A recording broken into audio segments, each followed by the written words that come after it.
Good day po sa lahat. Ang isi-share ko po is tungkol sa working principle ng thermal overload relay. Ito ang sample ng thermal overload relay. Ang purpose ng thermal overload relay, para kung sakaling magkaroon ng overload sa motor, protektahan niya yung motor para hindi masira, para hindi ma-damage. So, magti-trip yung overload relay na to kung sakaling makasend siya ng overcurrent or overload dun sa motor. Yun ang purpose ng overload relay. So, ito sa sample na to, ito po yung basically, ito yung reset. Ito ay stop. Pag-test naman dito is i-test. Ito po yung test.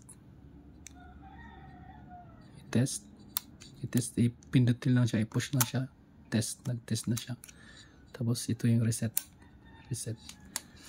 Ito ay setting ng setting para sa current, kung anong gusto, para kung saan magti-trip yung kung gusto mo sa 7 amperes, 8 amperes, 9 amperes. Setting po ito para kung saan magti-trip gusto mong setting ng tripping ng ng thermal overload relay. So ganun po. Tapos ito normally open. Kung sakaling mag-trip ang thermal overload relay na to, kung sakaling mag-trip siya, yung normally open na to is magiging, this is normally closed pala. I'm sorry. Normally closed pala to. Ang normally closed na to, kung sakaling magti-trip yung thermal overload relay na to, is magiging normally open siya. So kung nag-normally open siya, maka-cut off yung supply ng current papunta doon sa motor para di masira yung motor kung sakaling nag-overload. So dito sa diagram, gumawa ako ng diagram wherein line 1, line 2, line 3, tapos ito po is circuit breaker po to. Circuit breaker.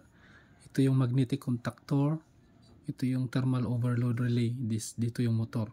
So kung thermal overload relay nakasend siya ng overload dito sa motor, automatic iti-trip off pa niya, magti-trip siya para yung supply ng current is magka-cut off yung supply ng current para hindi masira yung motor. Yun ang pinaka-purpose ng thermal overload relay. So punta naman tayo sa working principle. Yung working principle dito sa loob ng thermal overload relay, meron po siyang tinatawag na bimetallic strip. Yung bimetallic strip na yun is merong bimetallic strip, tapos meron ding coil doon sa loob na kung sakaling yung coil na to is makasense ng overcurrent na magpo-flow dito sa relay, makasense siya ng overcurrent, yung coil na to is, yung coil sa loob is mag-generate ng heat. Tapos yung na-generate na heat ng coil na yun is ibibend niya yung yung bimetallic strip sa loob. Yung bimetallic strip sa loob is composed siya ng dalawang metal na magkaiba yung yung thermal ang tawag nun, magkaiba yung thermal expansion niya, yung dalawang metal na yun. Kaya kung sakaling nakasense siya ng heat at mahihiting yun, magbibend siya. So kung nag-bend yung bimetallic strip na yon, is magkakaroon ng signal dito sa magka-cut off pala yung magka-cut off pala yung yung normally contact, normally open na to. Mag-open pala to. Kung sakaling mag-bend na yung bimetallic metal na yun, mag-open na to. Yun po yung working principle niya.